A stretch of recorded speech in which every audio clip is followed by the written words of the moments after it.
네, 이제 5.1절 파트 2에서는요. 아래 n승에서 아래 m승으로의 선형사상에 대해서 공부해 볼게요. 먼저 이것은 다음 절 파트 3에서의 일반적인 벡터 공간에서 다른 벡터 공간으로의 선형사상에 앞서서 쉬운 벡터 공간인 아래 n승과 아래 m승 사이에서의 선형사상에 대해서 공부를 해보는 것이에요. 그러면 먼저 제일 쉬운 예제로부터 시작을 해볼게요. 그거는 바로 행렬인데요. 보죠. 그 A라는 행렬이 있어요. 이것은 맷 M 곱하기 N의 R, 즉 실수를 성분으로 하고 M 곱하기 N의 행렬인, 행이 M이고 열이 N인 그런 행렬을 뜻하죠. 이것을 왼쪽에 곱하는 사상을 LA라고 할게요. 그랬을 때 그때 LA라는 것은 아래 n승에서 아래 m승으로의 함수를 볼 수 있거든요. 그래서 x라는 것을 넣는다면 x는 x1부터 xn까지로 이루어진 벡터고 t는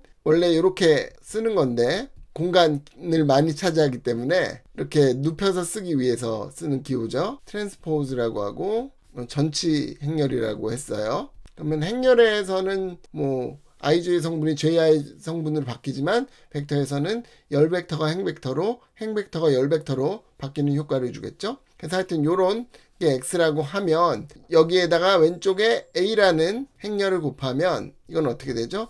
이것은 x라는 것은 길이가 n인 벡터가 되죠. 그러면 x는 길이가 n인데 a는 길이가 m 곱하기 nn 행렬이니까 이렇게 연산을 하게 되면 없어지고 m 곱하기 1이 돼서 이것은 결론적으로는 길이가 m인 그런 열벡터가 나오게 되겠죠. 그럼 여기서 질문은 LA가 선형사상인가 라는 거예요. 그러면 뭘 보여야 되나요? 두 가지를 보여야 되겠네요. 첫 번째 LA에다가 V 플러스 W 하면 이게 결론적으로 LA의 V 플러스 LA의 W가 되겠느냐라는 걸 보여야 되겠죠. 그런데 이거 해보면 어떻게 돼요? 이것은 A라는 행렬에다가 V 플러스 W를 곱한 것이니까 행렬의 성질을 이용하면 이거 그냥 분배가 되죠. 그래서 그렇게 된다는 것을 바로 보일 수가 있겠네요. 두 번째로는 LA의 KV, V의 K배 실수배가 되어 있는 것을 생각하면 A에다가 KV가 되니까 어떻게 되죠? 이것은 뭐 실수 앞으로 나갈 수 있죠. 행렬에서. 그래서 이렇게 되기 때문에 K의 LAV가 돼서 LA는 선형사상이다라는 걸 쉽게 보일 수가 있네요. 그래서 여기서 얘는 행렬이란 것을 왼쪽에 곱하면 그것은 선형사상이 된다라는 거예요. 어떤 선형사상? 아래 n승에서 아래 m승으로의 선형사상이 된다는 거예요. 그런데 아래 n승에서 아래 m승으로의 선형사상은 다른 것들도 있을 수 있잖아요. 행렬 말고. 그래서 여기서의 질문은 뭐냐면 임의의 선형사상 t가 있을 때 이것이 아래 n승에서부터 아래 m승으로의 선형사상이 있다면 t를 어떤 행렬 a로 이루어지는 LA 행렬을 왼쪽에 곱해서 만들어지는 선형사상으로 표시할 수 있겠는가라는 것이 질문이에요. 이것이 만약에 된다면은 아주 좋겠죠. 왜? 모든 선형사상은 이런 LA로 표현할 수 있으니까 행렬로서 우리가 이해할 수 있다라는 거죠. 그런데 뭐 답을 먼저 이야기한다면 참이에요. 그럼 그 행렬을 어떻게 얻어낼 수 있는가를 한번 생각해 볼게요. 먼저 중요한 부분을 한번 해볼게요. 선형사상은요, 기저의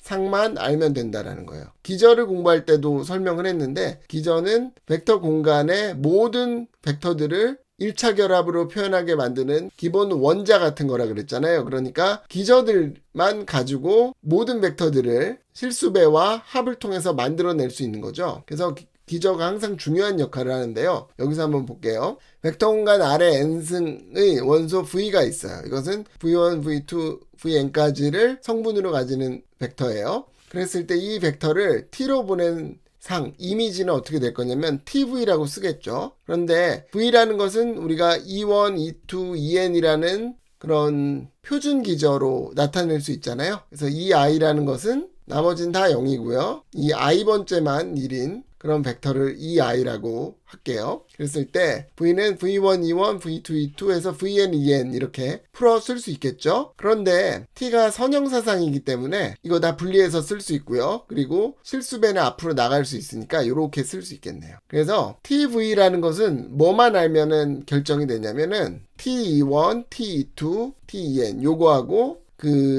요 성분들 요것만 알면 다 결정을 할 수 있는 거죠. 그래서 사상 t가 V의 벡터를 어떻게 옮기는지를 이해하려면 기저가 어떻게 옮겨지는 것만 이해하면 돼요. 쉽게 얘기하면 T21, T2, T2n 요거만 값을 안다면은 그러면 V를 이런 기저의 원소들로 표현할 수만 있다면 쉽게 TV의 값을 구할 수가 있는 거죠. 그럼 이것을 그림으로 그려보면 이렇게 그릴 수 있을 거예요.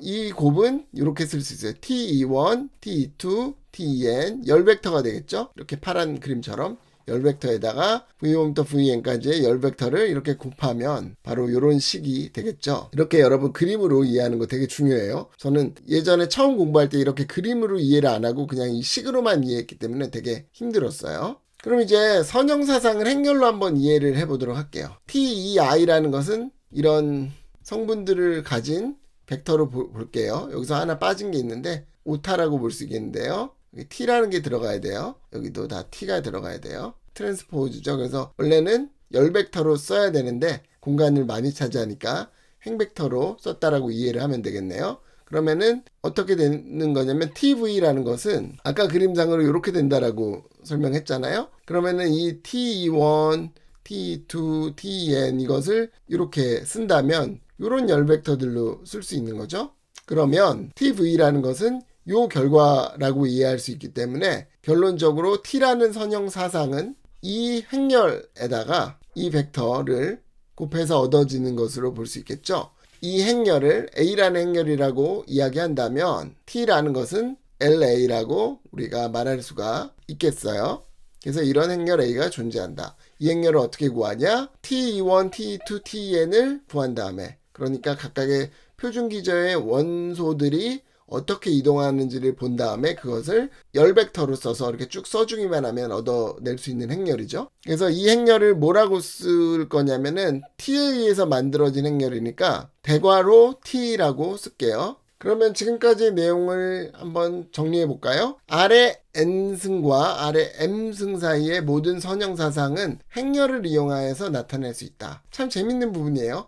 행렬은 아래 n승에서 아래 m승의 선형사상의 가장 쉬운 예제인데 모든 선형사상을 그런 쉬운 예제로서 표현할 수 있다는 거예요. 그래서 즉 모든 선형사상, 이 말이 빠졌죠. 아래 n승에서 아래 m승으로의 모든 선형사상을 이해하려면 행렬만 관찰하면 되는 거고요. 이 행렬을 어떻게 구했냐면은 표준 기저가 어떻게 옮겨졌는지를 알면 각각의 열벡터들을 쭉 나열만 하면 쉽게 얻을 수 있다라는 거예요. 네, 이렇게 아래 n승에서 아래 m승으로 가는 선형사상에 대해서 내용을 모두 마쳤어요.